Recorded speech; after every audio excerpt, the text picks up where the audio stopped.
Is it on? Hey, mic check, mic check. Good morning, everyone. Oh, wait. Oh, hold on.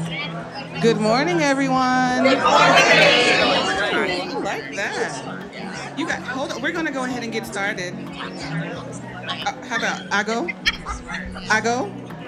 Oh, wait. This is too many white people in here for I go, amen, huh? I go? Hey. All right, let's try it again. Good morning, everyone. Good morning. Ooh, how that makes my heart sing.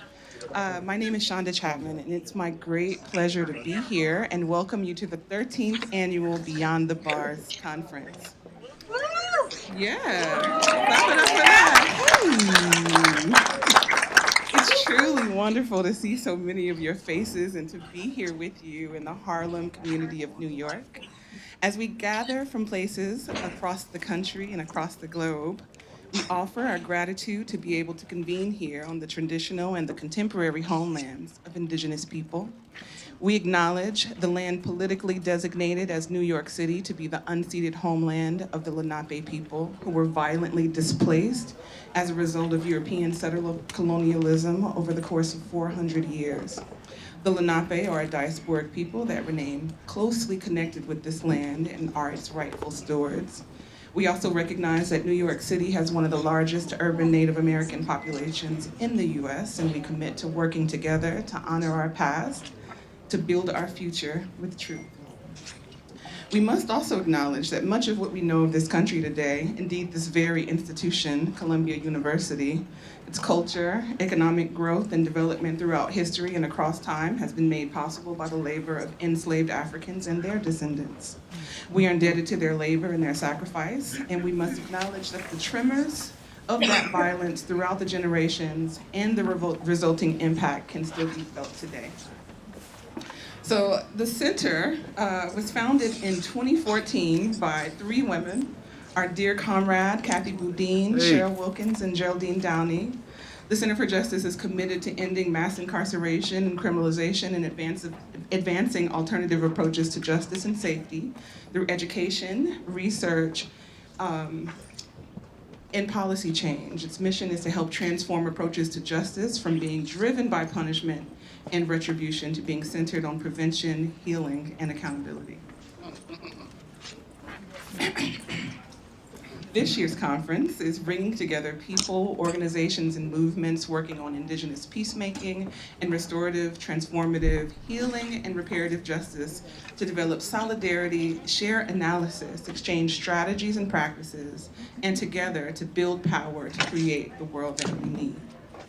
So we have an extraordinary group of panelists to explore these concepts. And first, a couple of quick announcements. First, we are trying to create a safe place to gather for as many people as possible. So we're going to ask that people, except when eating, to wear your masks. So mofos, put the masks on. The second thing I will tell you is, we can just sum it up in like 6 words, and that is move your meat, lose your seat. Most of the plenaries are in here today, and there are a lot of people here. So create space and be kind in the ways that you can. Next, I'm going to turn it over to Richard Hara, who is the Senior Associate Dean for Education here at the Columbia School of Social Work, to offer a few words. Thank you, Richard. Good morning, everyone. Good morning. Thank you and welcome to this Saturday session of the 13th Annual Beyond the Bars Conference. My name is Richard Hara, and I've been on the faculty of the Columbia School of Social Work for 13 years and now serve as the Senior Associate Dean, as Shonda says, for MSW Education. It is a pleasure for me to welcome you here on behalf of all of the faculty of the Columbia School of Social Work. We are proud to host this fantastic conference at our school.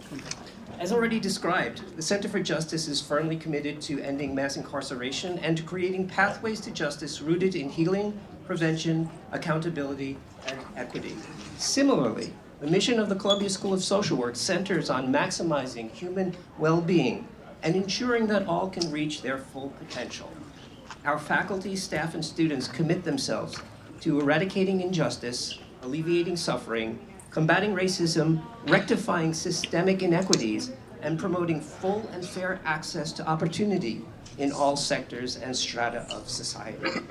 It's clear that the Center for Justice and our school share many of the same goals and aspirations, and that we have worked together effectively to bring forward meaningful change. I know that you heard from our Dean, Melissa Begg, at the opening event last night. I want to echo her words that we are deeply proud that the Center for Justice has a home here at Columbia and of the School of Social Work's role in it. I'd like to thank in particular my colleagues Cheryl Wilkins and Cameron Rasmussen and the entire organizing team for bringing this phenomenal event together. I also want to take a moment to honor our wonderful colleague Kathy Boudin, whom we lost last year.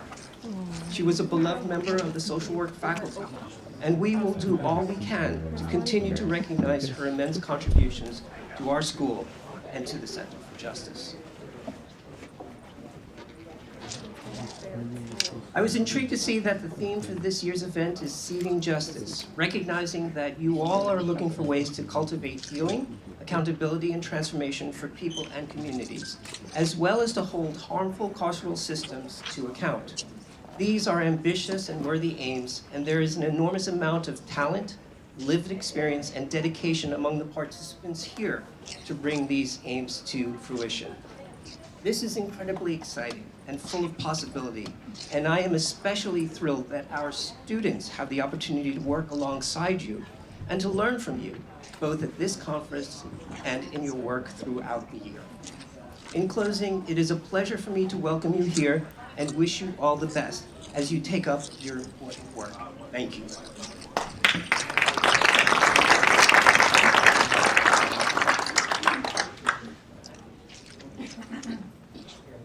Before we move on, I just want to raise your hand if there's a seat next to you. Once we, okay. If people want to come in and take these empty seats, once we have filled all the seats, we're going to close the doors.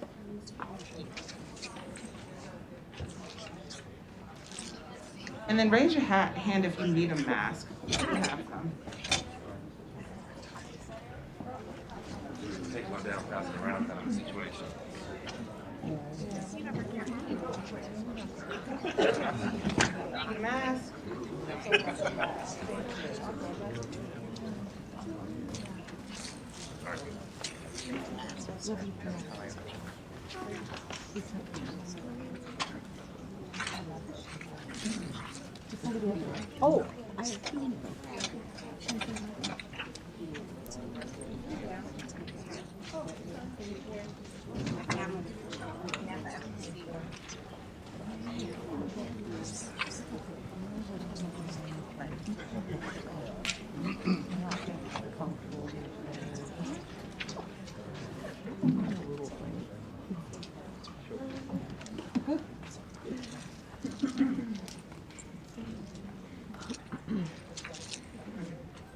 All right, so now I'm going to turn it over to our moderator, Cheryl Fairbanks, who will introduce our panel. Woo, woo!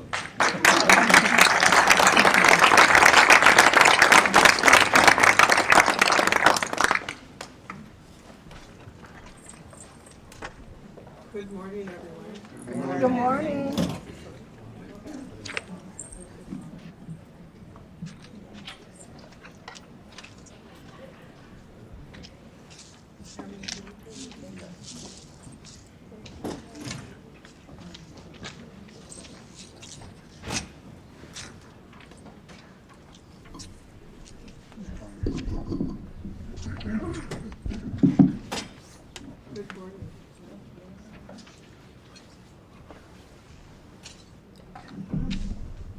Good morning, everyone. Good morning.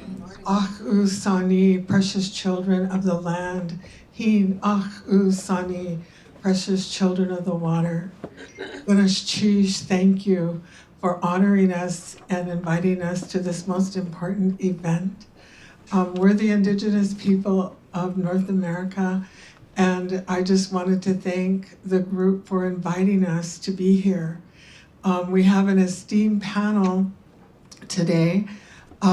We have Judge Abinanti from Yurok, who is the Chief Justice there, and many of you may have seen her film, Tribal Justice, and she will be giving the Yurok worldview. To my right, we have the former Chief Justice of Mississippi Band of Choctaw Indians located in Mississippi, and she currently is the superintendent for the Bureau of Indian Affairs of her Choctaw agency. And then on our screen to the left, we have Manulani, who hails from the beautiful state of Hawaii, and she'll be discussing the Ho'oponopono practices, a Native Hawaiian practice, and she teaches at the University of Hawaii. And to my right, we have Fania Davis, who went back to Africa to study her own roots for indigenous peacemaking from a American worldview. And so each of them will be bringing a worldview to this event.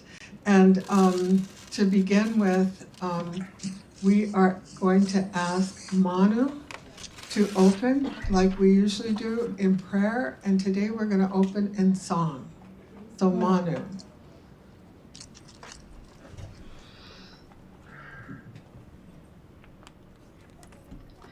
Alana kahi amoy, lana mali aoyai.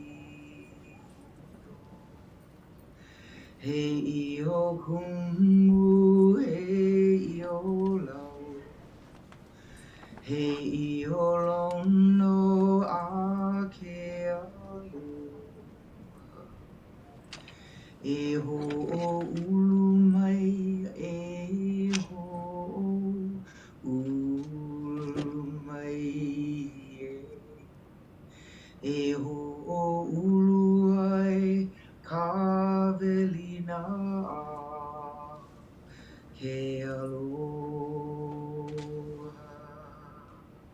A ke aka mai, a ke aka mai. Ake, ake, akamai. E ho'opono mai, e ho'opono mai. Ke pono, ke pono, ke pono, ke pono. He no no kalahui. Goddess Chish, thank you, Manu. And so we're going to be talking about the Indigenous lens, and often it's called peacemaking. And for us, peacemaking has been around since time immemorial. And we've used it for thousands of years, and it's beginning to make its way back into our contemporary justice systems. And so it's been what we call a way of life based on our own core values as tribal people. And those core values have been passed down to us for centuries through oral tradition, through our native language. And we talk it out and make things right. And we set the sacred space. And so Mano today, Ganesh Chish Mano, for setting that sacred space, and usually in prayer. And today we had prayer earlier, and we went into the quiet room, and we were blessed this morning for this conference to move forward. And so it really brings a fairness and healing, not just to the individual families or the individual, but the whole community. And so I borrow from my brother, Chief Justice Emeritus Robert Yazzie. If you could stand, Robert, my brother. He says, life comes, Ganesh Chish for being here, Your Honor. Life comes from it. It's a way of life. It's the way we relate to each other. And really important is that there's often a spiritual connection, and that collective wisdom gathers and gives us strength. And it gives us iguayachan, strength and courage to keep moving forward, to build resolution, and to build change, and to get to healing. Instead of just putting people away, taking kids away from families, we want to move to more of a healing. And so part of the healing process, of course, is sharing our story. And so today we have our esteemed panelists who will be sharing their story in the sacred space, and usually it's with people who really care. And so today we're going to affirm our ancient tribal core values through the use of our peacemaking concepts as we move toward healthier communities and healing. And by that, what we usually do is, and I say sovereignty begins at home, so does peacemaking. And so there's a lot we can do at our homes to prevent this from happening. So remember that. Sovereignty begins at home, so does peacemaking. We don't need that $1 million grant. We can begin doing a lot of things ourselves to make that change, shifting from that adversarial mindset, I win, you lose, to one that's healing, to one that brings grace, to one that brings peace to our people, our children, our families, and community. And so to begin with, we usually have a basket, and I borrowed this. This is some dragonflies that we're going to use as our talking piece. And so I wanted to introduce our speakers and have them share a core value. And so the core values really become the foundational principles in your peace circle, okay?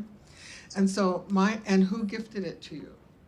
And so I'm Cheryl, Demmert, Fairbanks. I'm Tlingit Simpsian from Prince of Wales. I make my home Alaska. I make my home in Albuquerque, Cedar Crest, New Mexico. And I'm Tlingit Simpsian from the Eagle people on the Tlingit side, the Cha'ak, and the Lakshebu, the wolf, on the Tsimshian. And the core value that I want to change, and I was so glad our opening speaker said kindness, because kindness is very much a core value of our people. And so my core value I'm sharing is kindness, and I got it from my Satkwe, my grandmother, who was very, very kind, and she could only speak Tlingit.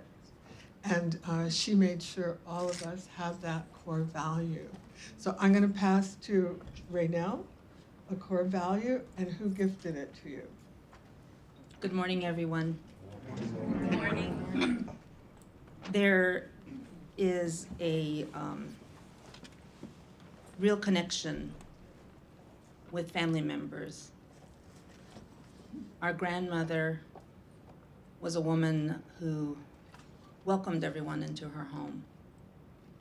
There was never a stranger that came by, and for every person that came by, are you hungry? Can I feed you? Do you need something to drink? Come in and sit down. These are the things that help us to become a community of people, whether we're related by blood or as a people. Her name was Gladys May Tubby, which means to fight in our language, Willis. She was very special to me. She helped a single mother raise her 4 kids. And as a grandmother, she showed us and taught us the ways of our Choctaw people, cooking outside, of ceremony, of dance, of song, to share with her children, her grandchildren, how important it is to be who you are. And that's who I believe has given me the most foundation of who I am as a tribal member, a Choctaw, and a Choctaw woman. Gunash Chish, and Gunash Chish means thank you. And Abby, a core value, and who gifted it to you?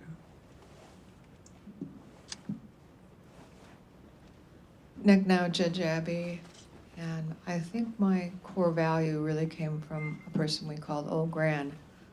And I was walking along the road one day, and they stopped, and she was there, and we were talking, and she said, she had known me for a while.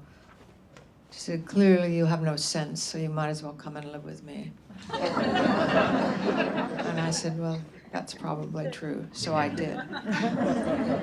And from that, I've been pretty much bossed around. The joy of being old now is that I can see why they did it and how they did it. But all of the decisions, the key decisions that I made, were really made by old women who then told me what to do. And so that's the value that I look at and I remember. And when I remember them and when I look to them, it's a way to avoid making mistakes. And it's a way to remember that what is the most important is what part of the family are you and what is your responsibility to the family. Gunash Chish. And Fania, would you share your core value and who gifted it to you, please? Uh-oh, she's muted. She has to unmute herself. Oh, you have to unmute yourself, Fania. I am sorry, I've just done that. Thank you. Thank you so much, Sister Cheryl, and it's so good to be on this panel with all of my soul sisters, peacemakers, ho'opono rather, practitioners, and Indigenous judges. It's such an honor, thank you.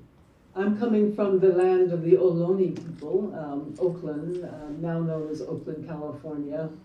And I was born in the land of the Cherokee, Choctaw, Alabama people in Alabama. And my totem is the hawk, my family totem, the all-seeing eye of justice in Egyptian traditions. I wanted to share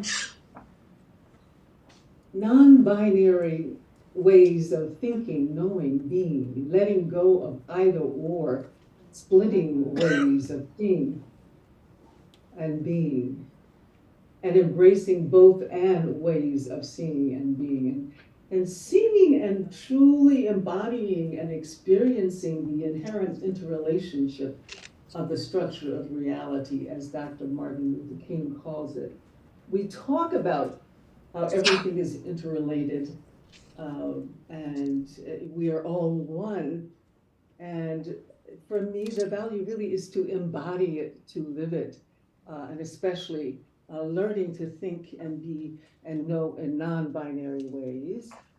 I think that's essential for healing, wholeness, and holiness. And, essential if we as humans are going to have a future. And I learned it from my spiritual father, Baba Busamazulu Credo Mutwa, who initiated me as a Sangoma, a traditional healer in the Zulu tradition. And he taught me about non-binary thinking because he was such a passionate and devoted servant of the Great Mother.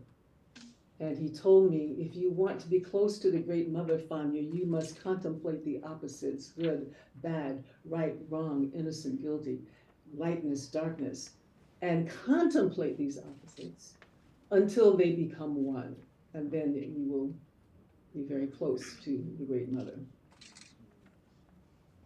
Ganesh Chish, Fania. And Manu, would you please share your core value and who gifted it to you? Aloha, a little aloha in our day.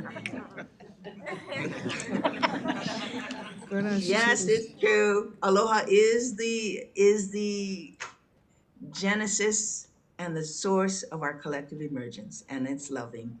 So the natural environment here in Hawaii gave us that. So aloha is our true intelligence here in Hawaii. The aloha spirit does live and it thrives here. So aloha and pono.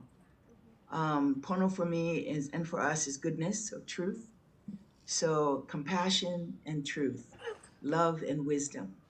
Those are the two core values that our lands here, our elders absolutely are kupuna, and my mother and father taught me. Thank you. Ganesh Chish. And now is time for you all to be thinking about what are your core values and how do they guide you? And for many years, I put my core values on the shelf. And I thought I was, using them as a way of life, and I wasn't. And I had to really do some really hard soul searching because we had been facing the wrong way. We had been looking, as the indigenous people of North America, we had been looking to the outside for our answers. When in fact, all we had to do is turn around to the inside, and we have beautiful people like my sisters here who have that wisdom that was given to them in such a sacred way so that we can continue on for the next 7 generations. So what we do today has to impact the next 7, and that's a lot. And I looked at that and I thought, holy, Kate was my great-grandmother, Setkwe was my grandmother, my father was Gus Waite, the strongman, I'm Sequatqua, and my son is Dekitjas from the killer whale people, and his kids are from the double fin. That's 7 generations that can happen so fast. So today, think about your core values and turning around internally so that we have the answers to the test. We do. And so the other is, as we proceed, we really want you to think about our oral tradition. As lawyers and judges, we want everything written in triplicate, and I win, you lose, okay? But there's a lot of significance in our oral tradition and the stories and lessons. And so we really focus on our oral tradition and our native language. Ach Usani, you precious children of the land. Hin Ach Usani, precious children of the water. And we're the Hinya Kwan. My sister is here today with me, and we're the Hinya Kwan. We're the water people. And so a lot of our life is around the water, and the healing comes from that salt water. And so we're going to pause and re-educate the educated. Many of us have had the benefit of not only our traditional education, but our university education. She was the first Native American to be barred in the state of California. She was the first. She was the first woman Chief Justice of the Mississippi Band of Choctaw. Amazing. Have a lot of firsts. And when we say re-educate the educated, we have the opportunity to make change, to make that shift from an adversarial mindset to one of healing, restoration. And our people are the ones that are in those prisons. Our Native American people have the highest population. The United States of America is number one for incarceration. We have to do something different. We can't keep doing more of the same and expecting a different result. That's insanity. So let's make a commitment to change. Before I turn it over to Abby, one of the things that I really wanted to do is a call for unity. And we do that through our peace circle. So we can agree to disagree, but with respect. Otherwise, we polarize our families, we polarize our community, we polarize our nation.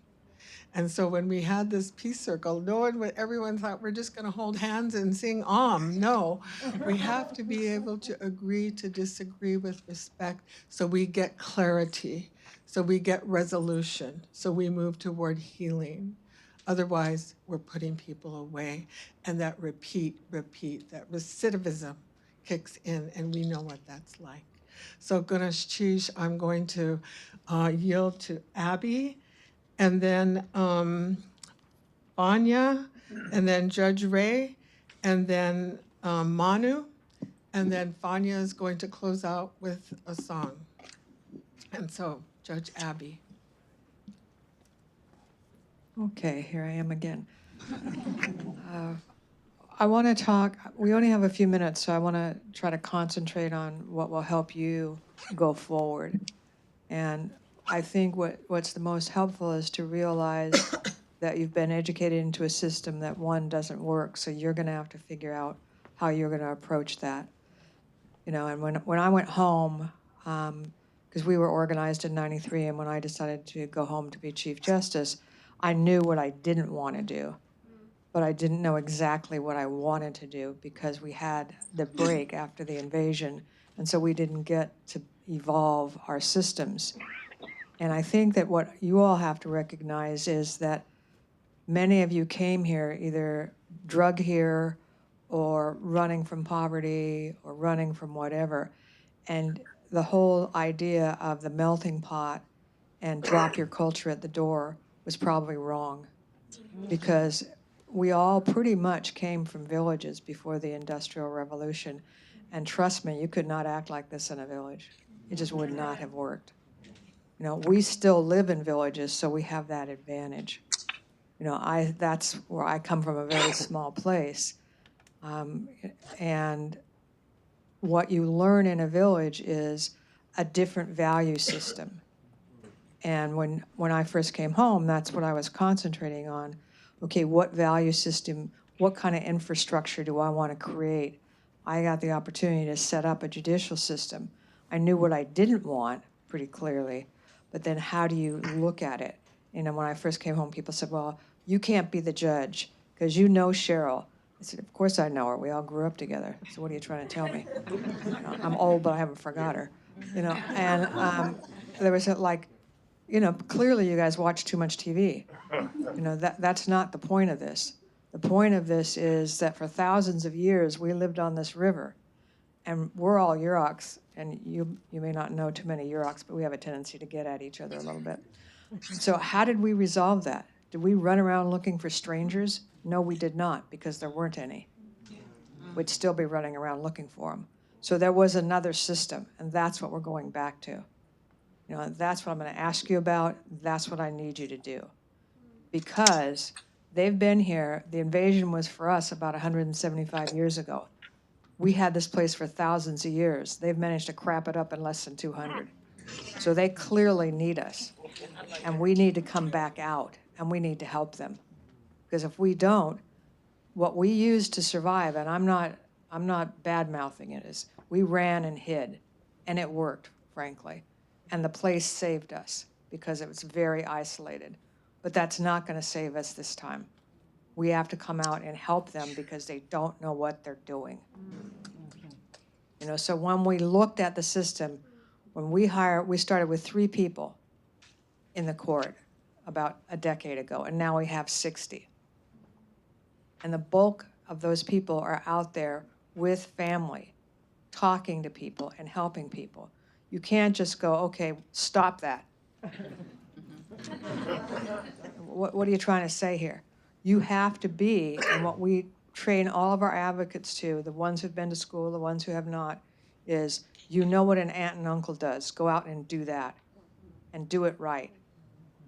You know, that's how you're supposed to be. Culturally for us, those are the people who did it. The old people who said, you know, do this, do that, whatever. I mean, whenever I leave and I'm out, I'm always like, boy, these people behave so weirdly. You know, because it's so different from how I'm treated at home and how people interact. You know, and that's a huge change. And what you have to look at is that we had cultures that were not rights-based. They were responsibility-based. And that is way different, and the values are way different. And when you have different values, you're naturally going to have different practices. And so what you have to look at is, okay, if you're a family, and what we train our people to be in the court is you're a member, this court is a member of each person's extended family. We have special skill sets. And if you need us, you come and get us and we're going to help you. And our skill sets have to do with interfacing with jails, with interfacing with whatever. We have the first agreements around things like diversion, because I want our people out of the criminal system. And for some of them, it's almost worse to be with us because, I mean, can you imagine me at your doorstep every day? It's like, maybe this wasn't such a good, anyway. You know, but that's what it is. You know, whenever you're going to do something, what you need to do, we make a list of what you need to do with you. You can change the list.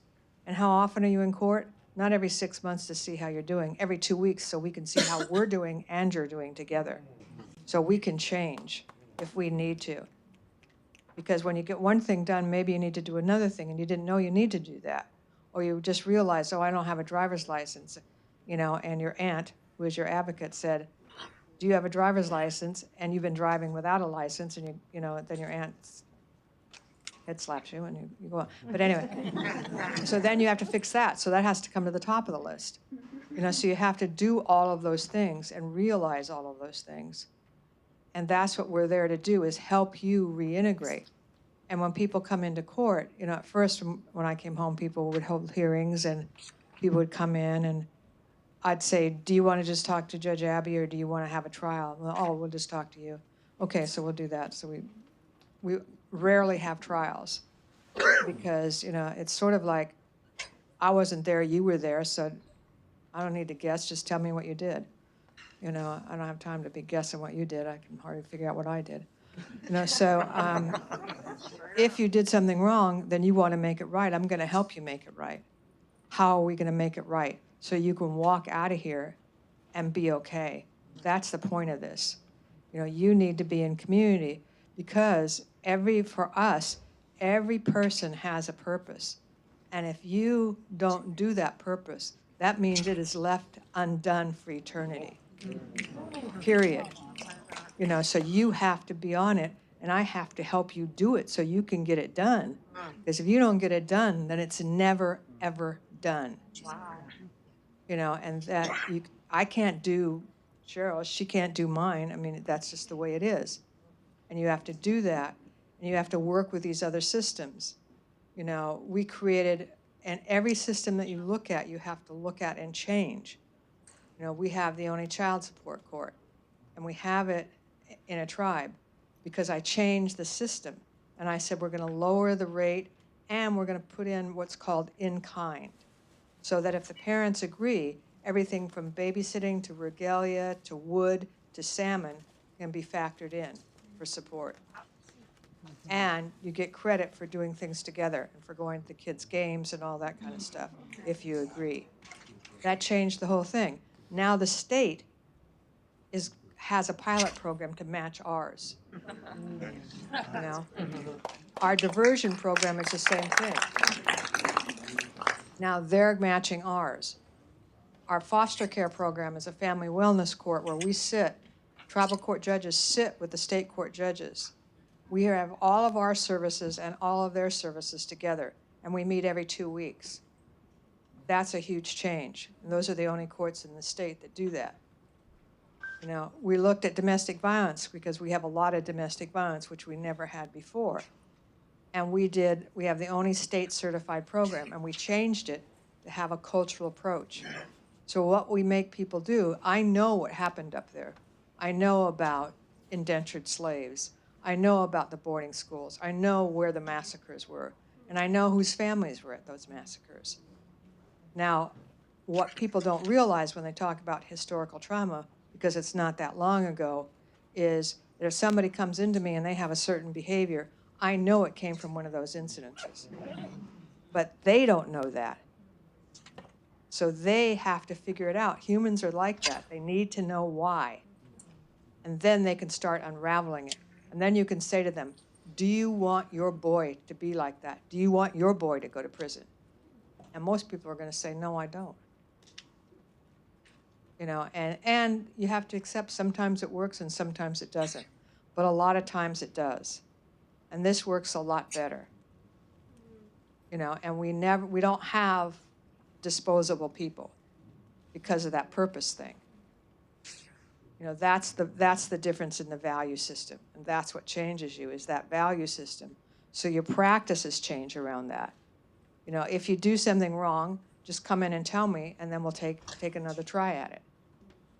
You know, because you've got humans of all the animals. I mean, we're not at the top of the chain here. We think we are, but we're not. Because we foul up a lot of things, all of us, even when we're doing fairly well. You know, that's just the nature of what kind of animal we are. So we have to accept that and move forward. And so what the job of all of us is to say, how can we help? What can we do? What is our role in this system? And how are we going to be part of their extended family? We let people self-refer. We let people come back in if they feel like they need to after they graduate. We call them wellness courts. We don't call them criminal courts. How are you going to get well so you can go back out? How can you do this? You know, and it's all about that. And it changes everybody's perspective. And you can do it little by little by little. And in caseloads. You know, I don't give people 50 people on their caseload. Because you cannot have a relationship.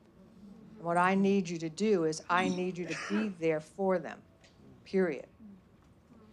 You know, and be there for them during the time that you're with them and for that time after if they need you. You're always then going to be part of their family, of that family that they can turn to. You know, and so that's the value system. And you really have to look at what is your value system, and that's what Cheryl was doing.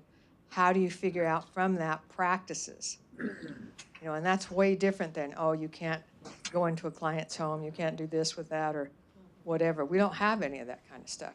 You know, you can go fishing with them, you can teach them how to do nets, you can have groups with them, you can have their kids over to the house, you can go to their kids' games. You're expected to be with them. You know, and that changes things a lot.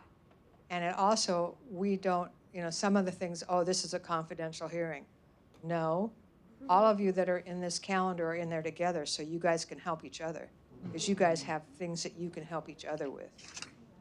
You know, so we have that kind of thing so people can learn from each other and be supported by each other and help each other.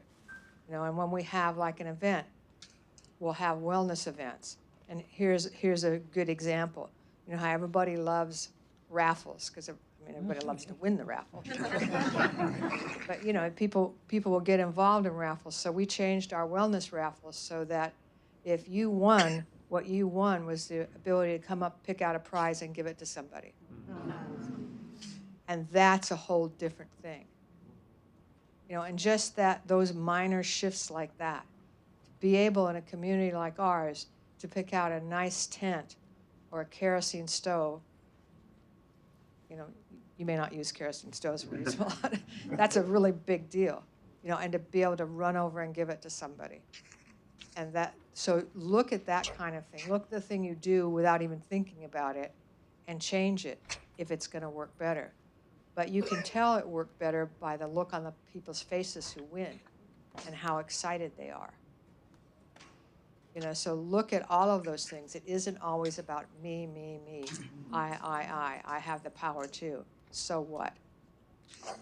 You know, and that's the value that changes. So that's what you have to like work on in your work, is how are we going to change systems? How are we going to set up diversions? How are we going to go, okay, I won't go past that line. You know, and some of it is not going past the line, and other parts of it are creating different systems. And both those things need to be done. That I won't go past this line, and that we need a different system. So I think with that.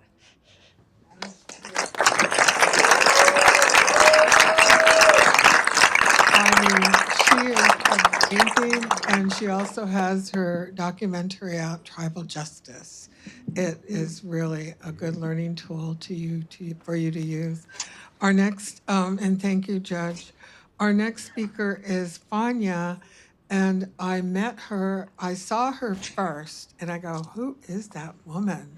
She has such presence, you know, and we got to go for a walk together. We're from the Tongass National Forest, so the forest is an important thing. And we have the tree people, we have the beautiful totems. And so I got to go for a walk with her in the redwood forest. And it was amazing. And I thought, I've got to get to know this person better. And so Fania, I'm so happy you joined us, Miss Fania.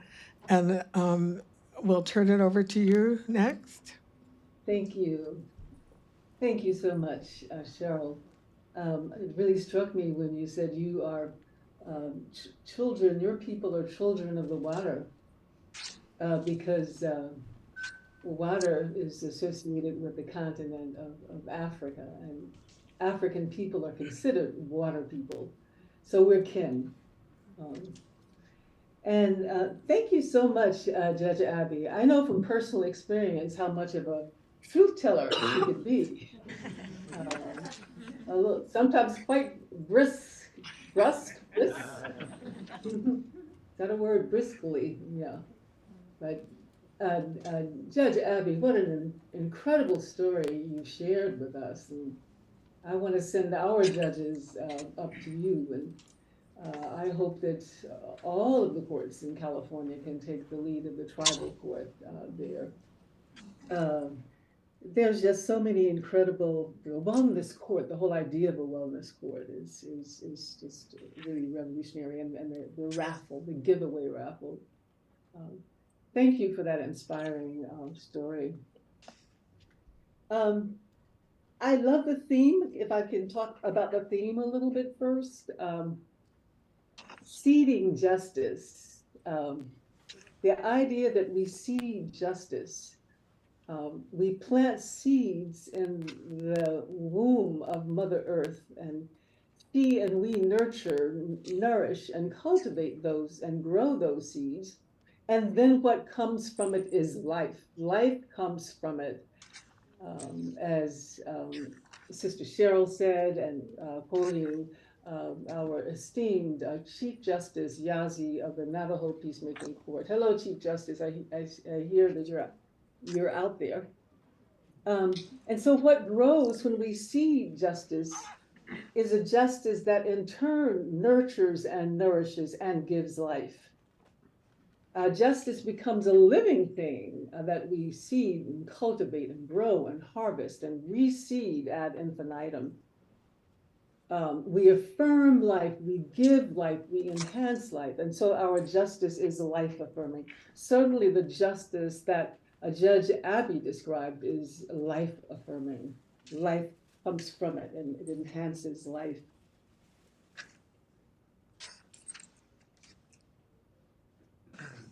I also want to, in this connection, invoke Kathy Boudin's spirit. She dwells, of course, in the land of the ancestors, but she seeded justice in so many organizations. Inside the walls, lots inside the walls. And then, of course, when she got out, she seeded more, including the Center for Justice at Columbia, which is where you are in the audience, and including co-seeding the Beyond the Bars conference, where we are at this very moment. Our presence here is the tree that grew from the seeds that she sowed. And a tree is being planted in her honor this weekend, I understand. I'm sorry, I'm not going to be there. And so we go full circle, and the cycle of birth, death, rebirth, the cycle of life dances on. So I'm going to maybe share a little about how I came to be initiated. And I shared earlier with you the value of non-binary thinking, which is the way of the Great Mother, who is the womb and the tomb, who creates all that is, was, and ever shall be, who rules all. I want to tell the story of how I came to that knowledge and how I came to Baba Credo Mutwa, lore master, painter, sculptor, elder statesman, bearer of star knowledge, blacksmith. It was truly an honor and a blessing to have been called to be initiated by him. Let me just tell a bit of how that call came. It was the late 1990s. As a trial lawyer, you know, of course, we are trained par excellence in adversarial and binary, either or, good, bad, right, wrong, guilty, innocent, ways of thinking, ways of chopping up and slicing up and dicing the world until it is crushed into many or cut into many pieces. So by the 1990s, after almost 20 years of being a trial lawyer, fighting racism in the courts, after almost a lifetime, really, of being an activist, I was filled with rage. I was burnt out. I was ill. I was enraged at having grown up in Birmingham, Alabama, the citadel of apartheid. Enraged at the racial terrorists who dominated our community, our lives, with the bombs of homes around us, the bombs of my church, the bombing of a lawyer who lived just a few blocks away, who was leading the charge as a litigator against the walls of segregation in Birmingham. Rage at the bombing 4 times of his home. A rage at the loss of my best friends in the Birmingham or the Birmingham Sunday school bombing. Rage at police terror when my then husband and I were attacked and almost killed by police in 1969 because of our work with the Black Panther Party. Rage when my sister was targeted also. My sister Angela Davis, you may know her, was targeted for her political activism. And faced execution on trumped up charges. So by the late 90s, by this time I was feeling not only this rage, but this restlessness. My life has got to change. I can't go on like this. There's no way. I was ill. I was having all of these unusual things that were happening to me, synchronicities and dreams. I was dreaming for nights on end of water.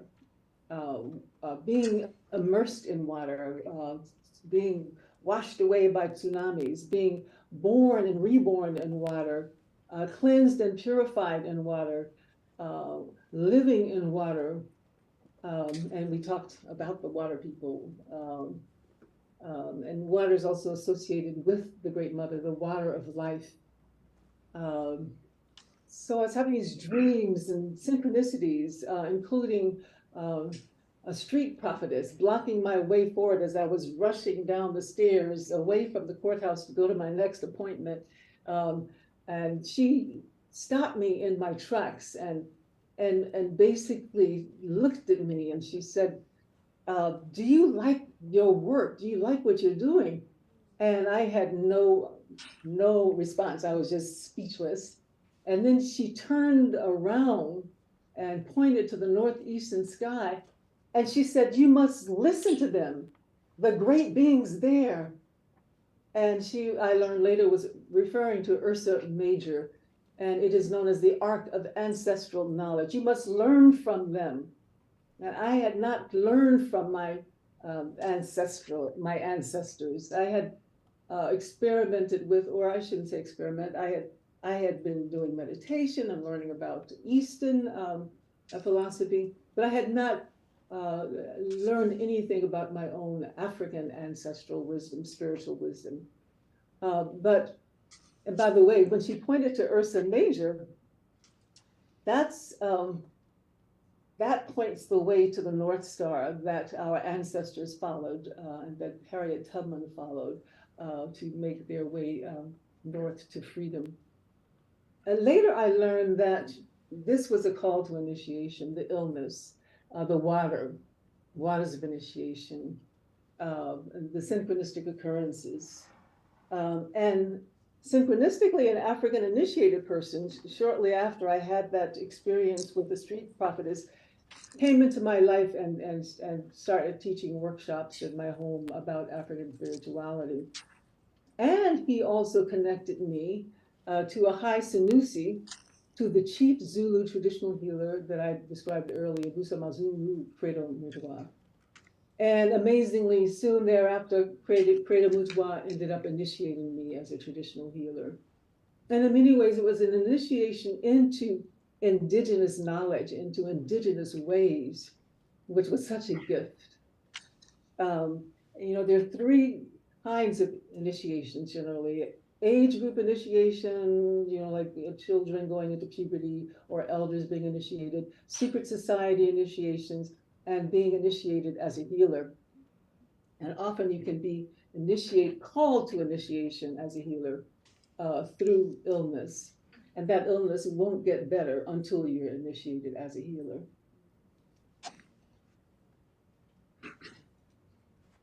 So, as I said earlier, I learned non-binary ways from Baba's teachings about the Great Mother.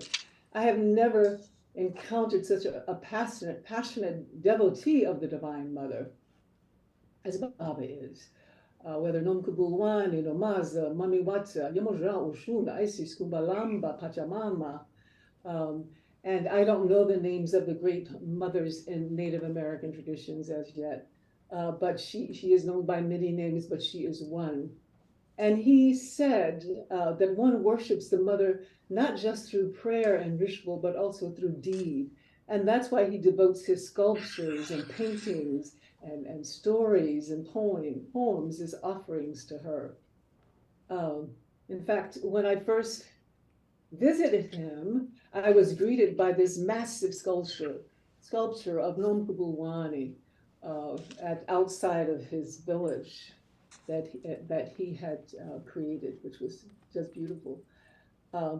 And as I said,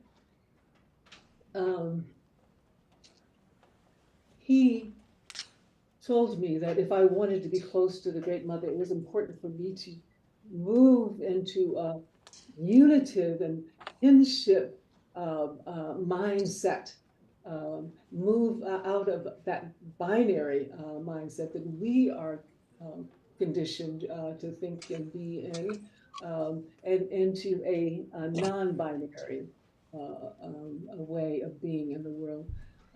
Non-binary thinking is an indigenous sensibility. Everything is interrelated. We're all relatives. Reality is made up of relationships, not of separate things. And this was important for me personally because I in some ways, or for the first half of my life, have been a warrior for justice and a fighter. And I felt that I needed to balance that quality with a healing quality. And I knew when I was experiencing all of these unusual things that I was being called to bring more healing into my life, to bring more the waters of healing into my life, to bring more feminine energies into my life. And I knew it was a hyper-rational, hyper-masculinist, and hyper aggressive qualities that I was forced to, or that I believed I was forced to cultivate to be a good activist and an effective trial lawyer that was causing these difficulties that I was experiencing at the turn of the century. But what I learned in initiation about the Great Mother was personally good medicine for me to help bring me back into balance. I could see myself as both warrior and healer. I didn't have to choose being a warrior or being a healer. I could be both. I could be champion for justice and healing. And just to return, as I close, to the seed and to the mother, the mother gives life, seeds give life. The mother is life affirming, seeds are life affirming, justice is life affirming, life comes from it. So I think I'm going to stop there. Actually, there's just one, sorry, there's just one short thing that I want to say, and that is that justice is the expression of a culture's worldview. And the Western worldview that originates in and emanates from white supremacy, racial capitalism, slavery, the slave trade, genocide, land theft, heteropatriarchy, human supremacy, gives rise to our retributive justice system, which is adversarial, which is hierarchical, and which is hostile necessarily. A pre-colonial world gives rise to indigenous ways of knowing, being, and thinking, indigenous ways of doing justice. And I think that there is so much that we can learn from indigenous ways. And in that sense, I think our future is ancient. And for all of you, or for those of you who are at all resonating with what I'm saying, I would really urge you to seek, to uncover and to reclaim your indigenous ways, because everyone has indigenous origins. Everyone, no matter what your nationality is, what your race is. And I think there's just so much healing and learning and transformation that is there for you in these ancient ceremonies, in these peacemaking ceremonies, these healing ceremonies and plants, and all of the vast ways of indigenous. So I'll stop there. Fania, thank you for those words. We really appreciate it. Our next speaker is former Chief Justice Nell Vaughn. She's my sister. We've laughed together. We've cried together. We've raised our kids together, now our grandkids, and she just knows too many secrets about me. So I yield to her and welcome. Good morning. Oh my gosh, I don't know how I'm going to be able to top all of this. My heart feels so good, y'all. You cannot imagine hearing from Judge Abby and Miss Davis. My heart is full. Halito, sochafud Ray Vaughn, bihiyayasha mitile, chatta siya. Hello, my name is Ray Vaughn. I'm from the Pearl River community, Bihi Ayasha, in our language, is where the berries grow. Chatasiya, I am Choctaw. This is my language. This is one of our core means of our tribe, that language, our traditional language. I want to tell you a story. That's one thing my family is pretty good about. I have my sister, Christina Isaac, here in the back, and she knows we have some storytellers in our family. Many, many years ago, I had one of our tribal members who was at that time sitting as an assistant or an associate judge with the then existing court.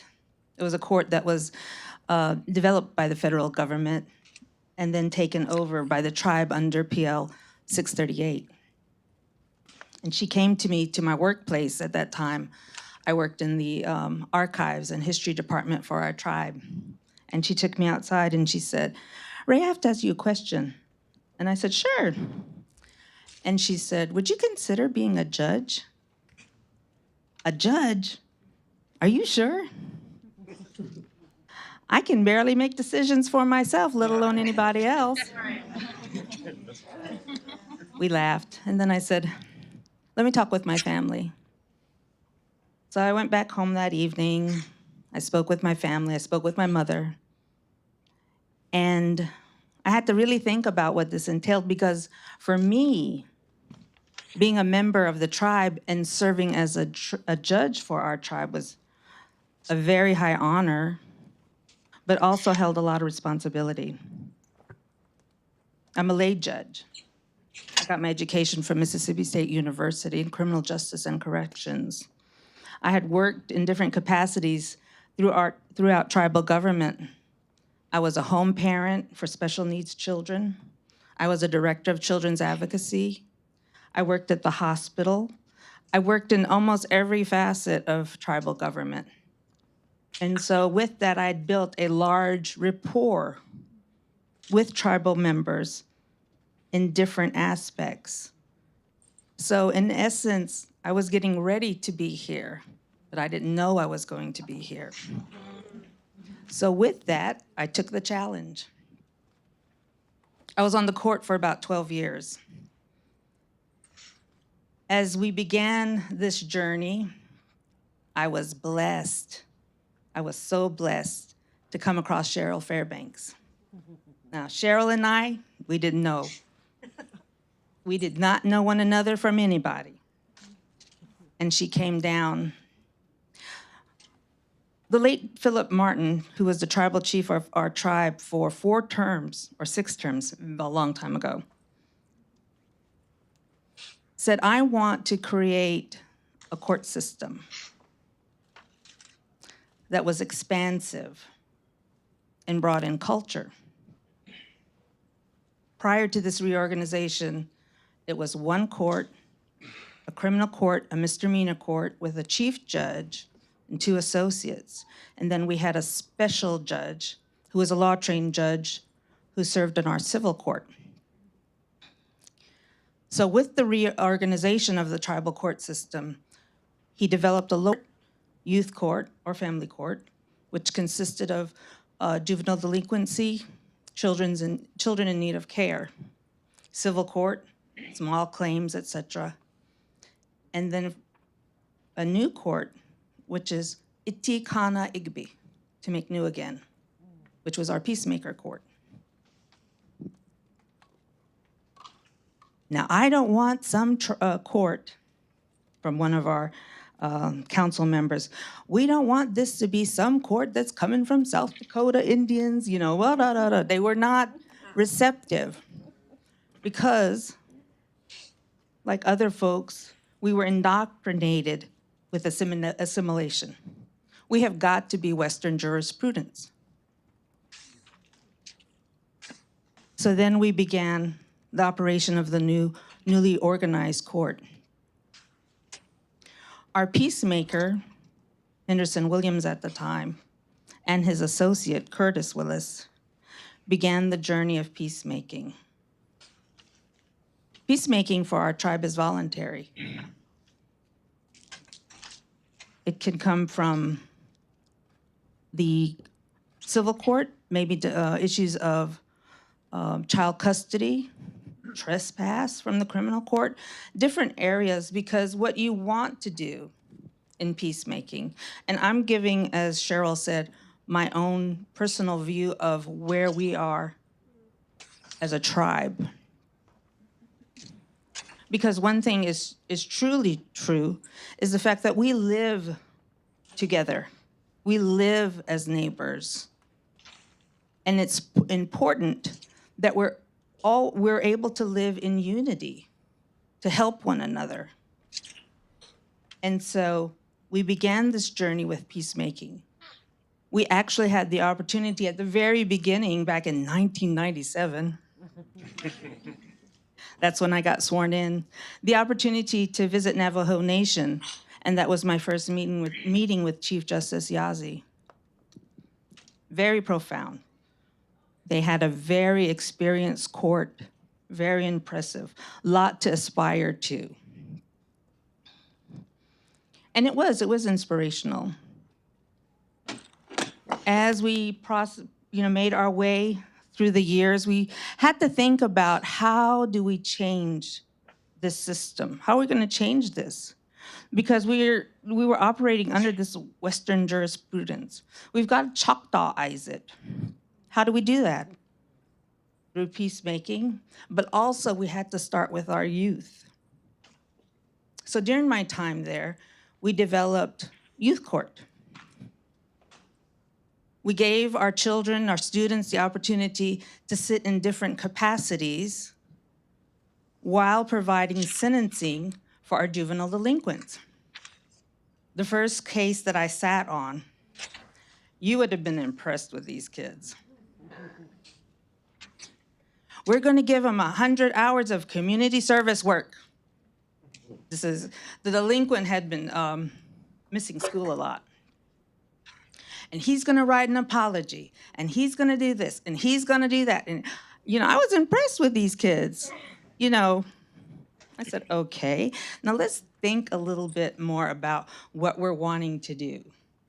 We don't want to alienate him, but we do want him to understand that what he did, and this is one of the things I said when I worked at youth court as a youth court judge, is, to the juvenile delinquent, the crime you committed was not just to that particular individual, but it was to the tribe. You committed a crime against the whole tribe, all of us, myself, maybe your mother, your grandmother. The crime you've committed isn't singular. It's all of us. So let's make this right. Teen court had a very tremendous effect on our young people. They enjoyed going there and learning and sitting as a prosecutor, sitting as a defense attorney, being the bailiff, sitting on the jury. It gave them this opportunity to experience every facet of that setting. And then as we moved on, we found that we were having a lot of recidivism regarded to alcohol. And again, we were able to find funds, grants, etc., to develop our wellness court. And that's why I could relate to what everyone was saying, because we handled wellness court like we handled peacemaking. Circular, multidiscipline. And that helped us to begin learning how we can heal our people through using indigenous tools. In one instance, in peacemaking, you don't have attorneys sitting in there. It's the parties, but also you can have people in there like maybe your family member, someone that's going to also help in healing and repairing this wound. I just wanted to ask, what were you going to say anything more about peacemaking is voluntary? It's voluntary. So you have an opportunity, once it goes into the formal setting of court, the parties have an opportunity. They're given that opportunity. Some people take it, some people don't. But when they do, you may think it's an easy fix. Some people think, oh, it's going to be easy fix. We're going to get in there and yeah, we're going to agree, yeah. You have to put in the work. You're going to put more work into it than you would in formal court, in criminal court, in youth court, in civil court. You're going to have to put more work into it. And it's not a one setting and it's done. Because what you're trying to do is get to the root of what you're trying to resolve. And you have to do it together. It's not like what Cheryl said. You win and you lose, and that's it. Because through peacemaking, you're trying to come to a consensus. You're trying to find resolution. Like I said, we've had a number of people who do take that route. Now, sometimes it may not work, and they have to go back, and so then the case is transferred back up. And then they go through that formal process. But normally, they have an opportunity to work through whatever the issue is. We had one instance where we had community members in a neighborhood that were having issues at the beginning of summer. And it wasn't until fall till we got some real resolution. And this was pretty bad because we had a lot of trespass, filing, counterfiling. I mean, it was just getting really out of control. And the chief had said, I need help. We've got to get these families, and it was 2 families, to come together. We've got to do this. So the peacemaker went in, began to have the conversation. Now, there were some that were resistant at first because, you know, I'm right, you're wrong. But then as they began going through the process, healing was beginning. It wasn't instantaneous, but healing was beginning. And like I said, it took several months to finally get to a point where it had all calmed down. I had a case that came before me, and this was a new social worker. And she was providing a recommendation for a family, for reunification. And she was aware of what the situation of the family was. And she recommended several different things that this family needed to do. And I had to stop her. And I said, you know where they live, right?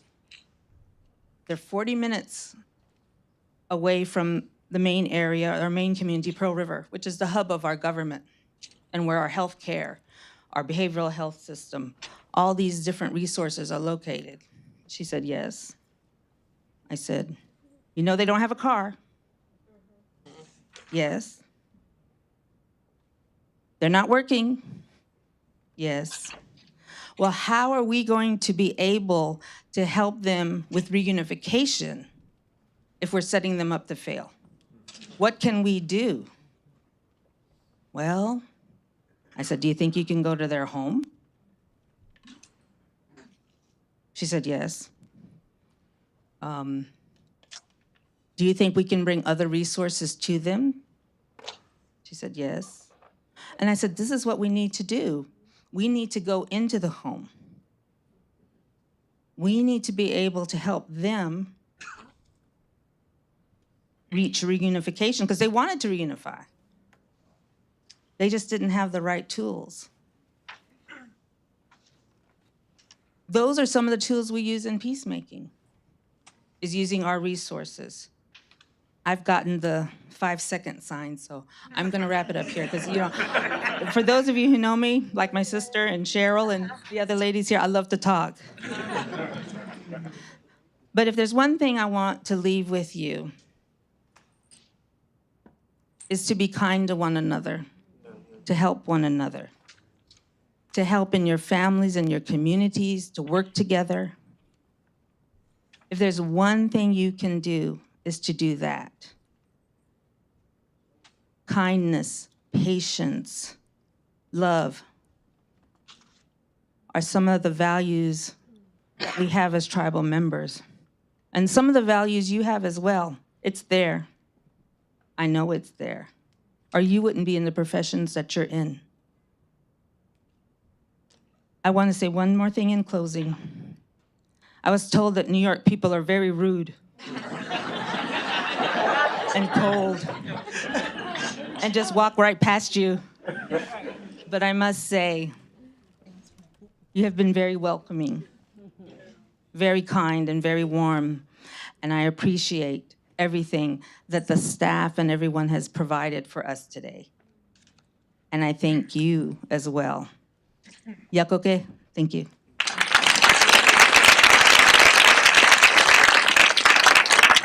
Chief Judge Ray, just a side story, you know, when they had their judicial center built, first of all, when we were doing peacemaking, there was a lot of resistance because as Indigenous people, we've been schooled in American jurisprudence.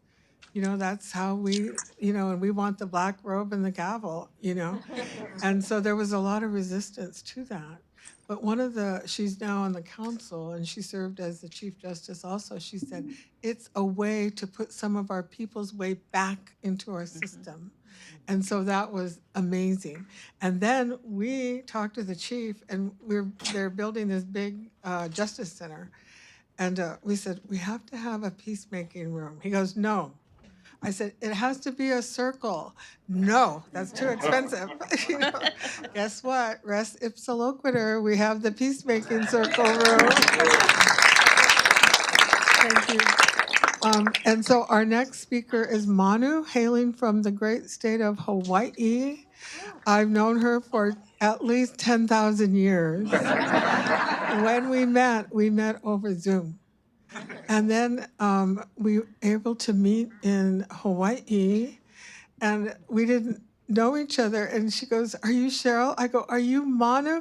And we screamed in front of everyone. We were so happy to see each other. And that moment, I knew we had known each other for 10,000 years. I felt it. It was beautiful. And she shared her home and her aloha spirit with us. And we were able to really learn the Ho'oponopono like first graders. And it's just out of respect and love. Aloha, Manu, thank you for your patience. And we're turning it over to you, Ganesh Chief. Aloha mai kākoa pau e ku'umahoa. Mahalo, Cheryl. It sure was. You guys, I thought I knew Cheryl, and we did, and we have. And we're back again to be of service to a worldwide awakening that's based on love and kindness, trust and truth, and the capacity that we all know we have, because you wouldn't be sitting here in this event. So my job is to kind of introduce the concept of ho'oponopono through doing a mihi. And a mihi for us, what our elders are asking you guys is for our practices now to come forward. And what you have just experienced in the last hour are 4 women plus me describing their grandmothers, describing the rise of the feminine, describing kindness that nourishes, instructs, scolds, and gives us wisdom. It's been very special and very instructive to be here. So a mihi in our way of peacemaking is to offer a ritualized way of understanding what went down. And when you mihi somebody, you tell them specifically what you learned so that mentoring can happen. Mentoring is about recognizing the intelligence of your heart, not your intellect. The non-binary energy that you gave us, Fania, is absolutely, we call it aloha aku, aloha mai. It is simultaneity. It is as old can get. And that is why aloha is our primal source here. So my mihi, in a mihi and a ho'oponopono, when we ritualize our forgiveness and our reunification with each other. It's really scrappy. It's really amazing. It's very, very complex. And to simplify it is to offer tools like a mihi. A mihi is when you begin to forgive each other, but and you forgive yourself. I forgive myself in this process right now to act in a humble way, to say that these women come from good, come from old, come from enduring stock. What Indigenous means to us here in Hawaii is not a racial characterization. It is a philosophical one. So indigeneity ultimately means that which has endured. Indigenous means continuity. Boom, boom, boom, boom. So you are experiencing the concept of continuity, and we are in mythic times now.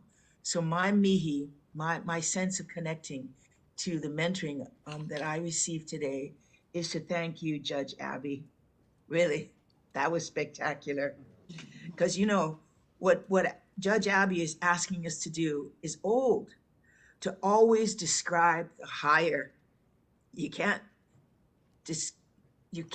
evolve by just describing the lower. So rights is the lower frequency, responsibility is the higher frequency. So the capacity to describe the higher essence, the higher idea, allows us to embody those values. So I appreciate that, Judge Abby. You're asking us to embody a higher frequency of life when you talk about responsibility. And we are so there in Hawaii. We are so there. And we have been struggling in one of the most expensive places to live. But I appreciate that for you and your people, that responsibility is a higher frequency, because it is. And so when you start to practice these things that that we're asking ourselves to do, sovereignty then goes to freedom. You know, money then goes to relationality, relationships. Rights go to responsibility. So when you are, when we ask ourselves to embody these values, we become that non-binary, which we describe as whole. So there's binary, non-binary, and wholeness in the spiritual activation of an enduring system of knowledge acquisition. So Fania, it's just really cool to get that idea from your peoples and from a wider understanding that wholeness is an act of kinship mindset.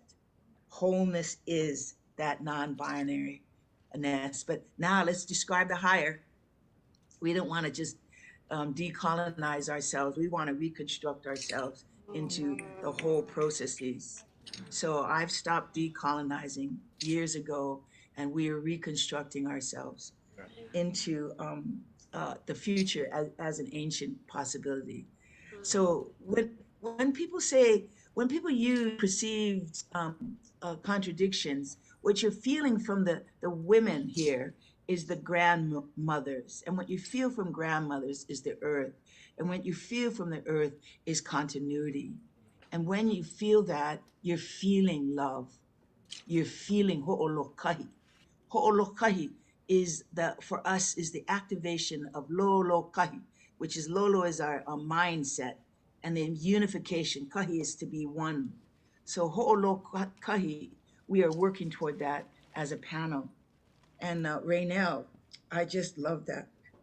I love that your teen court is empowering. I love that because that, you know, I don't grade anymore. It's like grade your own damn selves. Figure it out, figure it out. Because excellence is its own reward. And we're done. I'm done with the short thinking. We're going for the long, because when even Cheryl speaks of kindness, and then Raynell asks us to be kind, it is about mutual emergence. So Raynell, Judge Abby, Fania, Cheryl, they are all saying, I am asking for a resurgence and a remembering of what you already know. This is not something unknown. This is so known that here in Hawaii, we're deconstructing the conflict of interest forms. I mean, like, we live in an island. If I don't know you, there's a reason for that. So we've got to return to true integrity that creates relationality, not false senses of integrity. And so we have statements of relationality instead of conflict of interest.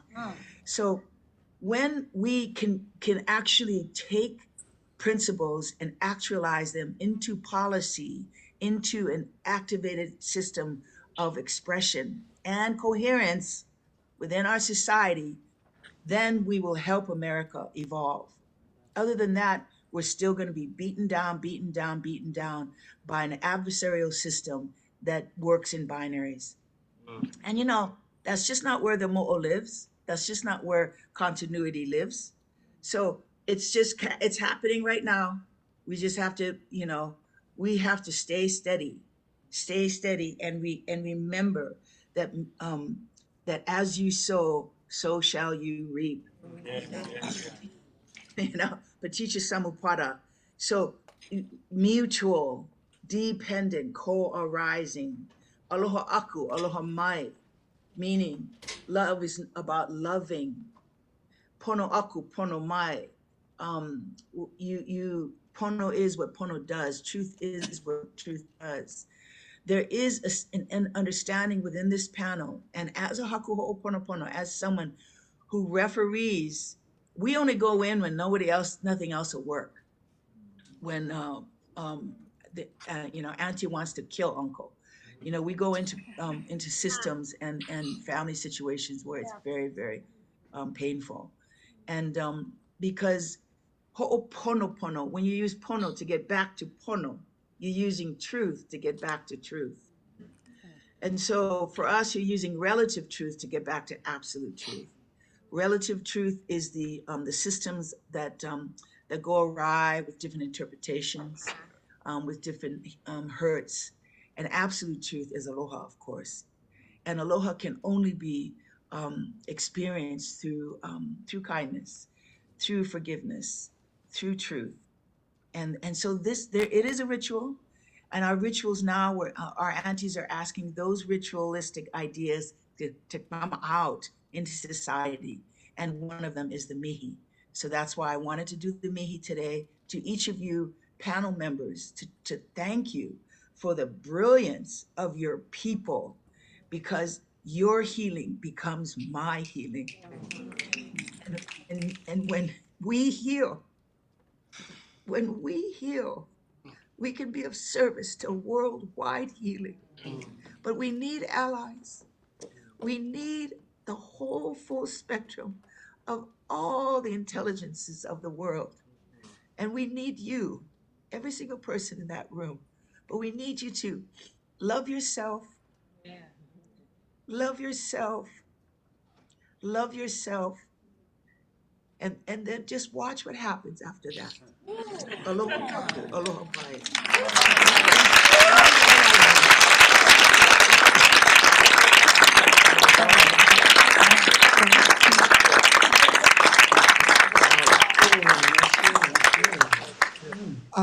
Good as cheese to the panel.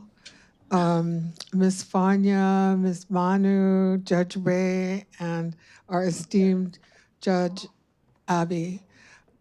This has been just a wonderful event, and thank you. In closing, I wanted to just give a special thank you to Cameron.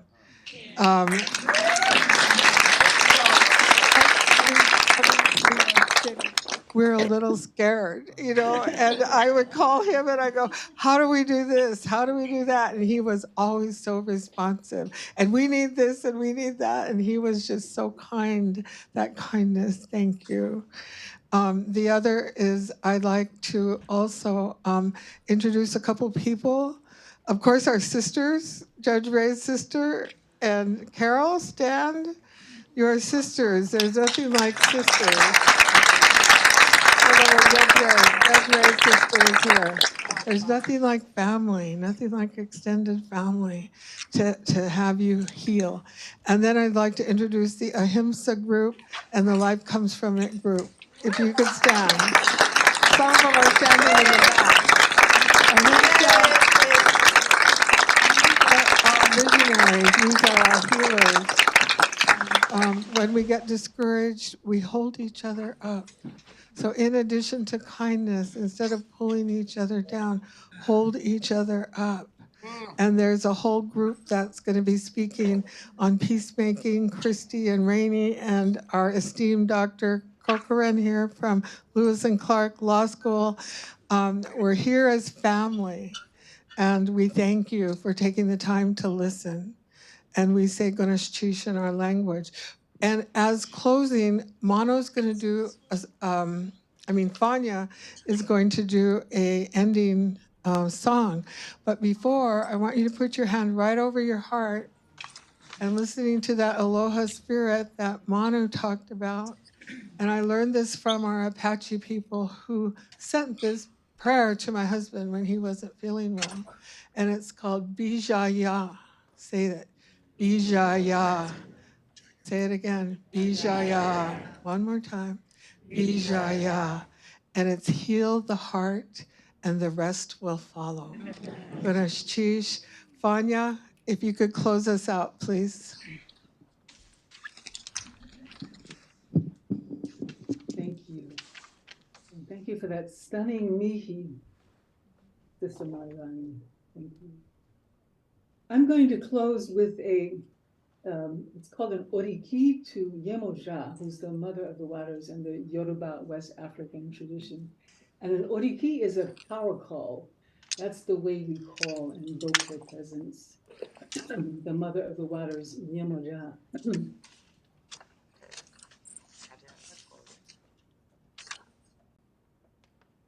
Alario mi, woo, ke wuki ada. Alario mi, yarisha. Neo, Neo, Neo. Alario mio, Yamajao. Ashe. Divine essence of water. Infinite depths of the river. Divine water essence, mother of Orisha. Praise water, praise water, praise water. Divine essence of water. Yamashao Ashe. Thank you all very much.